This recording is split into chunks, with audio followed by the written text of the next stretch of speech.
중학교 2학년 남학생 아이를 키우고 있는 엄마입니다. 저희 아이가 어려서부터 내성적이라 친구들과 잘 어울리지 못하고 친구들이 저희 아이를 놀리는 일이 종종 있었어요. 속상하지만 아이들 일이라 참고 지내왔었는데요. 며칠 전에 아이가 반에서 체육 시간 준비를 위해서 체육복으로 갈아입고 있는데 친구들이 아이가 체육복으로 갈아입는 모습을 휴대폰으로 촬영해서 아이들끼리 공유해보고 놀리는 일이 있었나 봐요. 참다 못한 아이가 친구들 중 한 명에게 달려들었고 결국 주먹 다짐까지 하게 됐어요.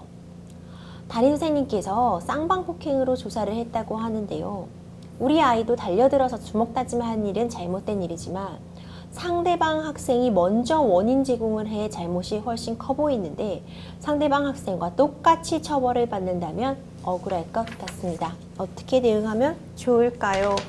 굉장히 속상한 사연이 접수가 되었습니다. 저도 아이를 키우고 있는 입장이지만 이런 학교폭력 관련된 사안 보면은 저도 정말 분노가 치밀 때도 있고요. 왜 이렇게 착하고 선한 우리 아이들이 왜 이러는 것일까 정말 안타까운 마음을 금할 수가 없는데요. 변호사님 사연은 어떻게 보셨어요? 네, 그 아이가 학교에서 그 괴롭힘을 당하고 있다니 참 안타깝습니다. 저도 아이들의 어떤 상담 같은 경우에는 좀 대단히 이제 무거운 마음으로 진행을 하게 되는데요. 아이들의 경우에는 아직 가치관이 확립이 되지 않아서 그 친구들의 행위를 쉽게 모방을 하고 또 그 아이들의 행위에는 관성이 있다 보니 일단은 한번 이제 괴롭힘이 이제 시작이 되면은 그 아이들 스스로 이것을 멈추게 하는 것이 굉장히 힘듭니다. 그래서 아이들의 일이라고 해서 이를 이제 지켜보기보다는 어떤 어른들이 적절한 시기에 적절한 방법으로 개입을 해서 아이들의 잘못을 바로잡아주는 것이 필요하겠습니다. 네, 이런 내용들이 좀 더 많이 공론화되고 상담도 활발하게 진행되는 점이 좀 좋다고 생각하는 이유가 아이들이 이런 피해를 당했을 때 놀라지 말고 이거 바로 선생님, 부모님께 알려서 법적인 도움을 청하면 반드시 내가 피해를 보상받을 수 있다 이런 점을 좀 명확히 알았으면 좋겠고요. 반대로 가해자의 경우에는 이거 절대로 웃어 넘길 일이 아니다. 내가 정말 큰 범죄의 가해자가 될 수도 있다는 점을 꼭 좀 기억해 놓을 수 있는 점에서 이런 내용이 좀 방송을 많이 탔으면 하는 그런 바람도 갖고 있습니다. 우선 상담자분의 아들과 이제 괴롭히던 친구가 주먹 다짐을 벌이게 됐어요. 하지만 애초에 상담자분의 아드님이 먼저 괴롭힘을 당했기 때문에 이제 달려든 것이라고 우리 사연 내용에는 나와 있는데 이게 맞다면 이 내용이 사실이라고 한다면 이 경우 쌍방폭행으로 보는 것은 우리 상담자님이 너무 억울하지 않으실까요? 예, 그 상담자님과 상담자님의 그 아이의 입장에서는 먼저 이제 그 상대방 아이의 괴롭힘이 있었기 때문에 이게 똑같이 처벌을 받는다면 대단히 억울하실 것 같습니다. 다만 어쨌든 간에 이제 서로 간에 이제 어떤 그 폭행으로 이제 싸움이 이제 벌어진 이상 그 상담자님의 그 아이도 그 폭행으로 판단될 여지가 높다고 보고 있습니다. 그렇군요. 이런 경우에도 폭행 부분에 대해서는 서로 쌍방이 문제될 수 있다 이렇게 보신 거네요. 좀 개인적으로 저는 좀 화가 나는 네. 그런 부분도 있는데 이제 결국 이제 이런 문제가 생기면 학교폭력심의위원회 열릴 텐데 이 학폭위라고 많이 부르죠. 네. 이 학폭위에서는 어떤 결정을 내릴 때 어떤 과정을 거치게 되나요, 변호사님? 예, 이 부분은 이제 좀 아이를 키우시는 부모님들께서 이제 학교폭력심의위원회 어떤 절차에 대해서 좀 이해를 이제 하실 필요가 있을 것 같습니다. 왜냐하면 이제 당장 이제 우리 아이가 이제 학교폭력대책심의위원회에 그 학생으로 이제 뭐 조치를 이제 받고 있는 과정은 아니더라도 최근에는 이런 문제들이 많이 발생하고 있기 때문에 부모님들께서 사전에 이러한 절차에 대해서 이해를 하실 필요가 있습니다. 우선 학교 폭력이 발생해서 피해 학생의 신고가 있거나 피해 학생의 신고가 없더라도 선생님께서 학교 폭력 발생 사실을 인지한 경우에는 학교장이 학교 폭력 을 담당하는 전담기구나 아니면 이제 학교의 선생님으로 하여금 이 학교폭력 문제를 조사를 하도록 합니다. 그래서 전담기구나 소속 선생님께서 가해 학생과 피해 학생 그리고 이제 나머지 이제 주변의 친구들을 참고인으로 학교 폭력에 대한 사실관계를 조사를 하고 그리고 여러 학생들을 대상으로 전수조사를 실시를 할 수도 있습니다. 그리고 전담기구나 이제 소속 교원께서 학교 폭력 사실관계를 조사를 해서 그 결과를 학교장에게 보고하고 그리고 학교장은 이 심의위원회에 이 조사 결과를 보고를 하게 됩니다. 그리고 학교폭력심의위원회에서는 이러한 이제 조사 결과를 바탕으로 가해 학생이 한 학교폭력의 어떤 심각성이나 지속성, 고의성, 그리고 가해 학생의 어떤 반성의 정도, 그리고 가해 학생의 선도 가능성, 그리고 가해 학생과 피해 학생의 화해의 정도, 그리고 피해 학생이 장애 학생인지 여부 등을 전체적으로 이제 고려해서 최종적으로 조치 결정을 내리게 됩니다.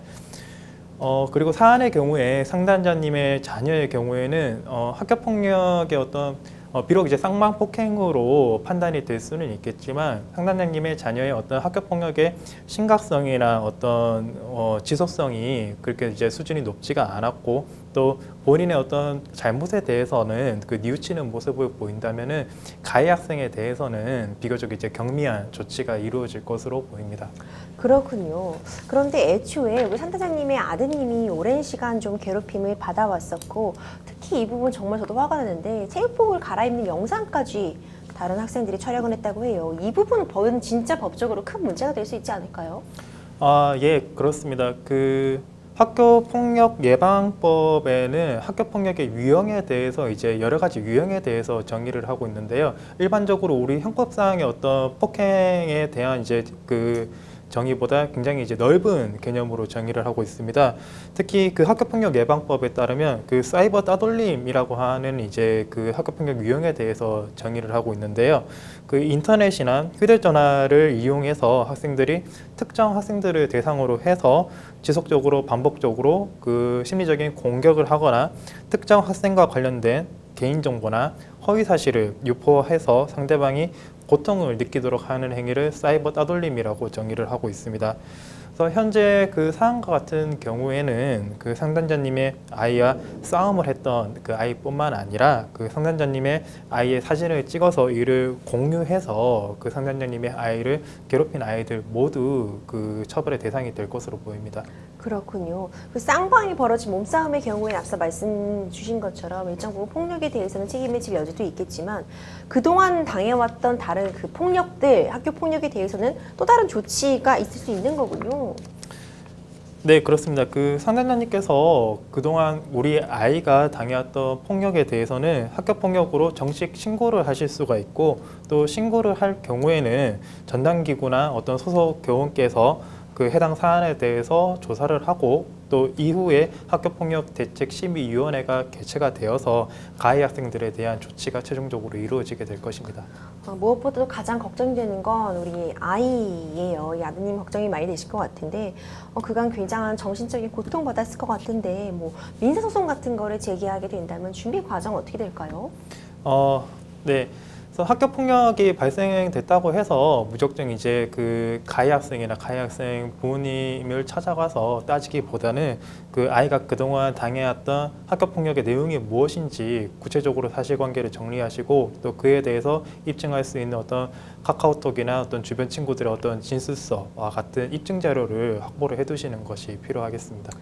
그렇다면 상담자분이 현재 상황에서 가장 먼저 대응해야 할 일들은 어떤 것들이 있을까요, 변호사님?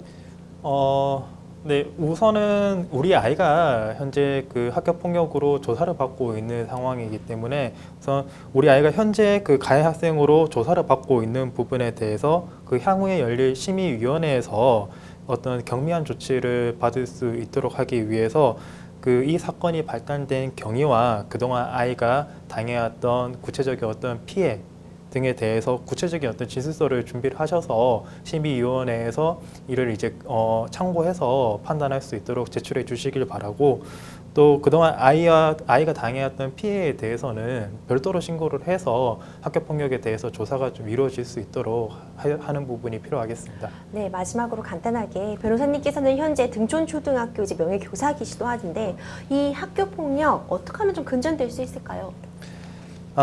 네. 제가 서두에서도 말씀을 드렸지만 아이들의 경우에는 예, 가치관이 확립이 되지 않았고 친구들의 행위를 쉽게 모방을 하기 때문에 아이들의 행위를 지켜보는 것보다는 어른들이 적절한 시기와 방식에 개입을 해서 아이들의 행위를 좀 바로잡아주는 것이 필요하다고 볼 수 있겠습니다.